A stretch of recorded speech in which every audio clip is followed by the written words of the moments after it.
الحمد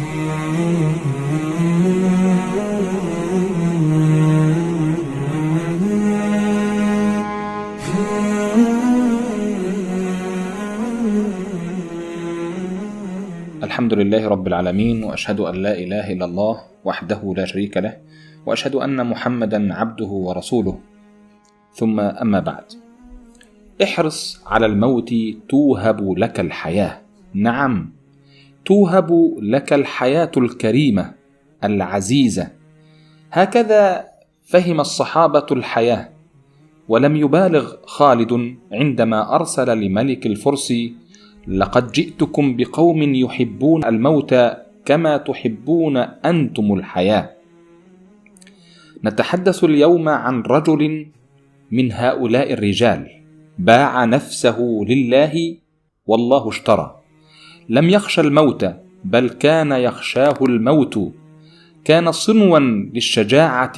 قال عنه عمر بن الخطاب رضي الله عنه: لا تولوه جيشا حتى لا يهلك الجيش بإقدامه.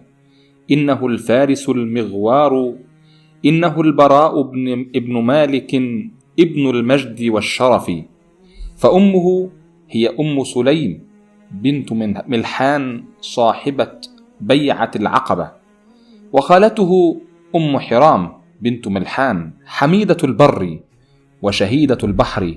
أما عمه أنس بن النضر شهيد أحد، وخاله حرام بن ملحان الذي قال وهو يقتل: فزت ورب الكعبة.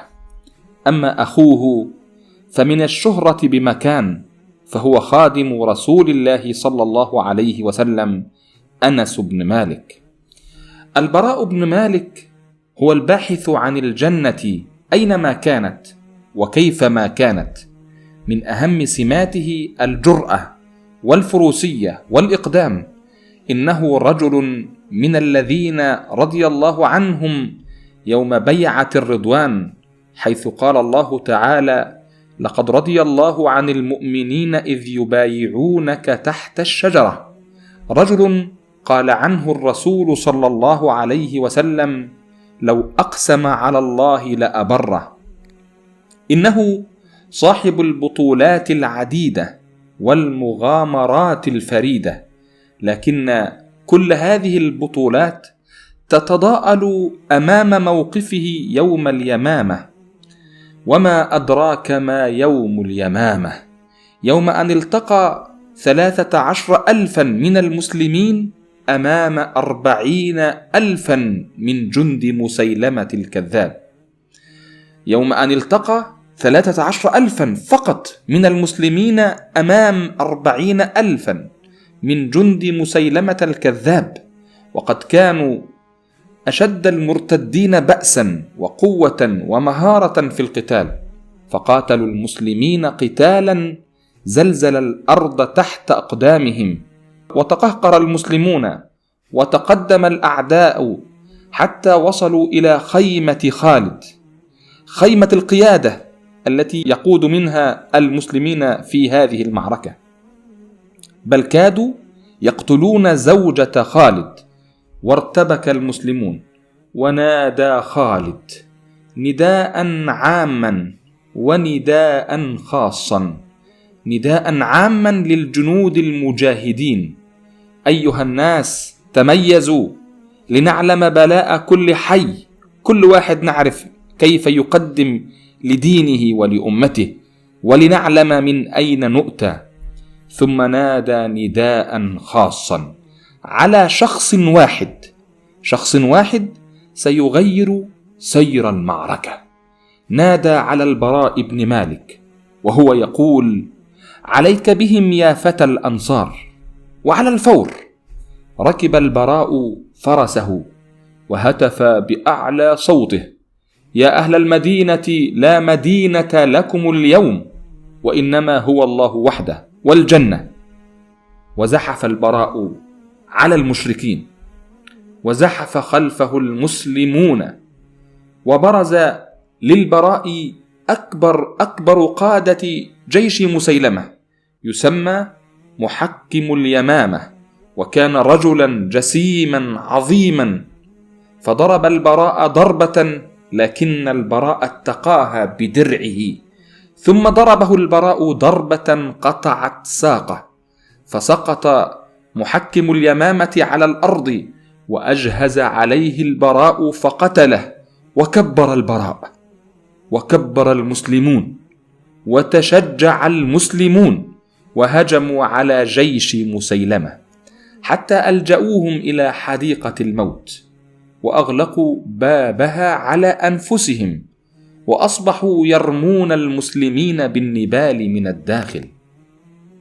لكن البراء لم يهدأ، فقال لأصحابه: احملوني على ترس وألقوني داخل الحديقة، فإما النصر وأفتح لكم باب الحديقة، وإما الشهادة. وحملوه وألقوا به داخل الحديقة، واقتحم البراء الحديقة على جيش مسيلمة، فرد واحد، رجلا واحدا، لكنه يقتحم الحديقة على جيش مسيلمة، فقتل منهم 10، وظل يقاتلهم ويقاتلونه حتى فتح باب الحديقة، وبه 89 جرحا ما بين ضربة ورمية وطعنة، ودخل المسلمون الحديقة، وهزم جيش مسيلمة، وقتل منهم أكثر من 20,000، وقتل عدو الله مسيلمة. كل هذا ببطولة الرجل الرائع البراء بن مالك. ومع كل هذا لم يمت البراء. لماذا؟ لأنه تعلم من دينه: وما كان لنفس أن تموت إلا بإذن الله. وكتب الله للبراء الشفاء، وعاد للحياة من جديد. يقول سيدنا أنس أخوه: دخلت عليه يوما فوجدته يتغنى وهو يرنم قوسه، يصلح في قوسه، فقلت له: ما هذا يا أخي؟ فقال: يا أنس، أتراني أموت على فراشي موتا يا أنس؟ لقد قتلت 99 من المشركين مبارزة، سوى من قتلتهم في غمار المعارك.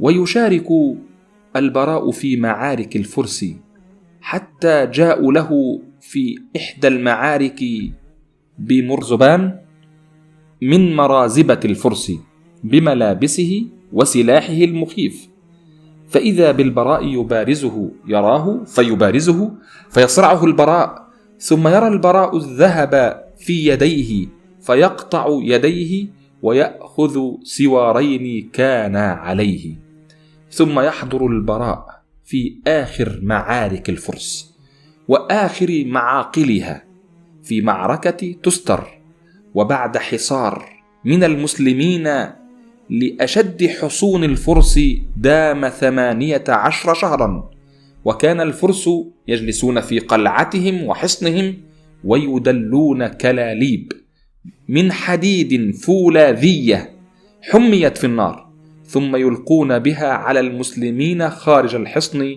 فتسقط عليهم، ثم يجرونهم فتقتلهم. وتعلق كلاب منها بأنس بن مالك أخي البراء بن مالك، وبدون تفكير وبشجاعة منقطعة النظير، إذا بالبراء يتسلق جدار القلعة الممردة ليخلص أخاه من الكلاب. نعم، قد خلصه من الكلاب بعد أن أكلت النيران يده، ولم تترك له من يده إلا عظاما عارية. وينزل البراء من على جدار الحصن ويرفع إلى الله عظام يديه العاريتين، ويدعو الله بخشية وخشوع قائلا: أقسمت عليك يا رب أن تمنحنا اليوم أكتاف المشركين، وأن تلحقني اليوم بنبيك، ويستجيب الله دعاءه، فهو ممن لو أقسم على الله لأبره. فرزقهم الله النصر، ولحق هو بنبيه شهيدا راضيا مرضيا. رحم الله البراء بن مالك. ونتعلم من البراء بن مالك دروسا عديدة نتعلم منه أن تعيش حياتك حياة هنية في طاعة، وأن تموت موتة سوية. أن الشجاعة نتعلم منه كذلك أن الشجاعة لا تقصر عمرا، وأن الجبن لا يطيل أيضا عمرا.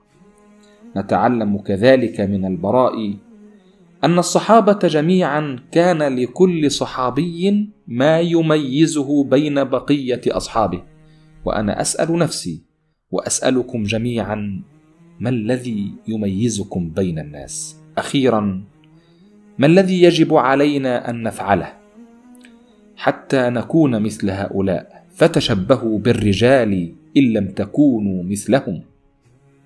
أقول: الواجب علينا على كل واحد فينا أن يبحث عن عمل يجعلك كالبراء بن مالك: لو أقسمت على الله لأبرك.